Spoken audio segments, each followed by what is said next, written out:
Russia do not have this capability to win the war at this moment, and possibly not next year, and maybe next few years.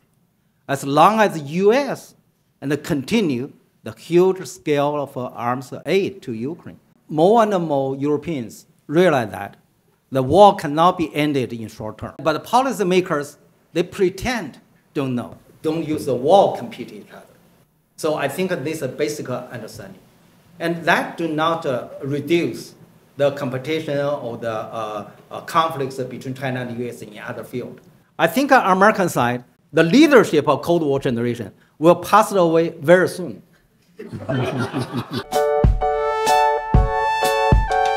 喺睇片之前，大家記得分享、讚好同訂閱灼見名家，最緊要撳埋呢個鐘仔，咁你就唔會錯過我哋嘅最新影片。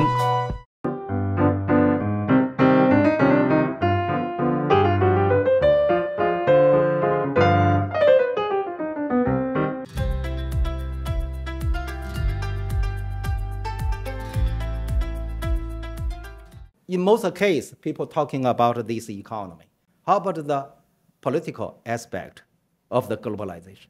Actually, the typical case is the war in Gaza. Actually, it started from the war in Ukraine. And the Western countries and those countries advanced, advocated, and the human rights started to abandon the principle of human rights. After the Cold War, and along with the globalization and the human rights norm becomes dominating, overwhelmed sovereignty norms. But how about now? You find that both the sovereignty and the human rights undermined by these powers' behavior, by their policy. So nowadays, I use the term, I think now people are talking about the hypocrisy of these countries' behavior. When on the one hand, they're talking about human rights. On the other hand, they send arms to Netanyahu's government, killing the women and the children. So they think it's a hypocrisy. So I think this is a kind of hypocratization.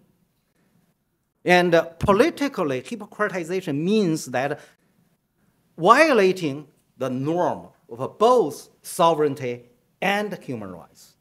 On the other hand, and then they're talking about we should establish an order based on rules. So everyone knows that there's a series of differences between China and the US, or even a quarrel about how to define the term order based on rules. China also asked a question, hey, what rules? What rules you think we should use for as the base of the order? US never gave you a clear definition, never clarify what the rule is. He said, okay, you know.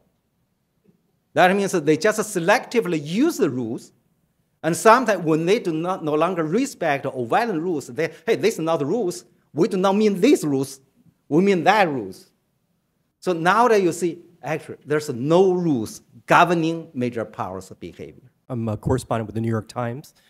My question is in regards to China's quote-unquote no-limits relationship with Russia.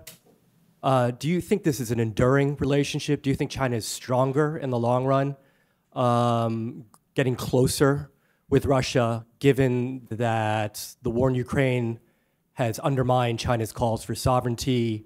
It's created tensions with its #2 regional trading partner in the EU. It's globalized the Taiwanese issue on some level as well. What do you think of the future of this relationship?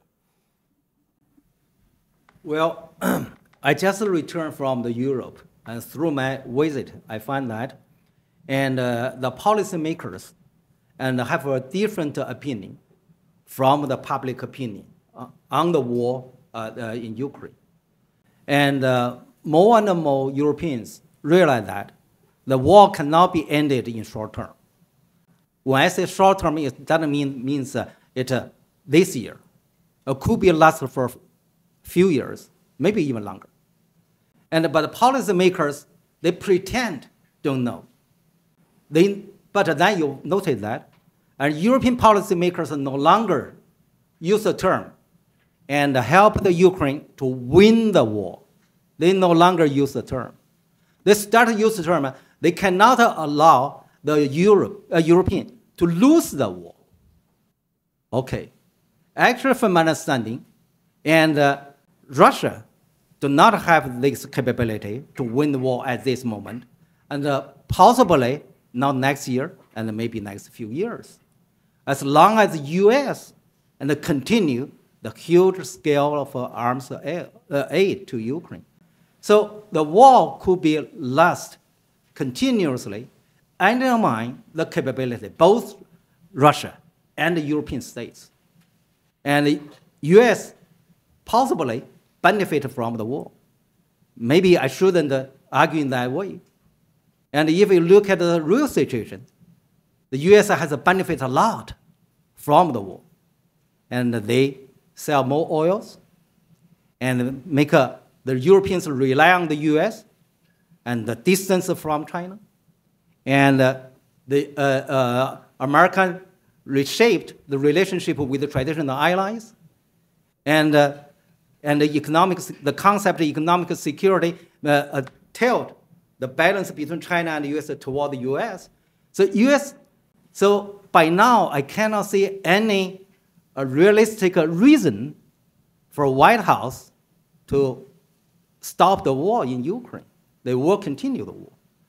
So from my understanding, the war, as long as the war continues to undermine Russia and Europe, and U.S. arms aid to Ukraine won't stop.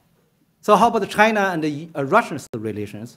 I think the last 3 years has illustrated the bilateral relationship between China and Russia. I think this kind of a relationship will continue. Thank you, Professor Bell and Professor Yan. I think you mentioned in your lecture, oh, sorry, I'm a journalist with the South China Morning Post. I think you mentioned in your lecture that you think the US and China are still very likely to avoid a Cold War. Do you think the current governments, I mean, since the two leaders met in San Francisco last year, the recent efforts the two governments have put in, do you think they are on the right track to manage their tensions so that they could avoid a Cold War? And also whether the outcome of the US election in November and the possibility of a return of Donald Trump could completely change the landscape and relations right now? Well, I think the situation changed, not completely, but changed in some degree, and from the China-US summit in at San Francisco in last October. And both sides, from my understanding, reached a kind of understanding.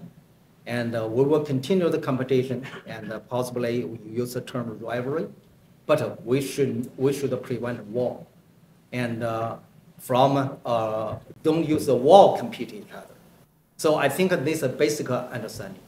And that do not reduce the competition or the conflicts between China and the US in other fields, especially not in the domain of the technology. And nowadays it seems to me not only technology is possibly spill over and from the domain of technology to and the commercial area, like they're talking about the EV and battery and the solar plates. And so I think most people expected if Trump win the coming election, and I think China and the US will have more conflicts over the economic issues. Professor Li mentioned the Princeton China series. The first book in that series was by Professor Yan, and it was called Ancient Chinese Thought and Modern Chinese Power. And not only that, but the series was meant to showcase academic original works from China, as well as works that have public influence. And shortly after the book was published was a photo of then Vice President Biden holding the book and going on a plane, and it was in the New York Times, right? I hope that book won't have any impact on his policy toward Gaza. I know you'd call yourself a pessimist, but I'd say you're a pessimist with optimistic characteristics. So I want you to say, what makes you most optimistic, one thing about China, and what makes you most optimistic about the US? Okay. Most opposite side from China is that optimistic thing is that Chinese government, no matter what leadership will change, and the principle of opening up and the reform cannot be abandoned. And this principle, adopted by Deng Xiaoping in 1978, have lasted for 40 years. I'm 100% sure it will continue at least for another 10 years, right? American side, I think on American side, the Cold War generation, the leadership of Cold War generation will pass away very soon. I don't think the people of the 70s and the 80s will hold the power for another 20 years. They're too old. And the young people will have the chance to hold power. And the people grown up after the Cold War have a different mentality from the Cold War generation like me. Right? We grown up in the Cold War, our mentality and have a strong impact in some way shaped by the history. But for those young generation in the US, and they will have different mentality. So look at it today, the students on the campus, they hold a very different view from the government. 下期精彩內容，千祈唔好錯過啦！ How about the trade war between China and the US? The US account for 26% of the GDP, China account for 70%. When these two powers to fight against each other, stop the economic cooperation between each other, you can imagine how much their impact on the global economy. Right? So this kind of dramatic increase of wealth polarization makes the middle class unhappy. What's the reason for China abandoning globalization? If we benefit more from economic globalization than anyone else, why we should stop it? 中意名家分析，記得俾 like 同埋分享，支持同訂閱卓見名家，最緊要撳埋呢個鐘仔，咁就唔會錯過我哋嘅新片。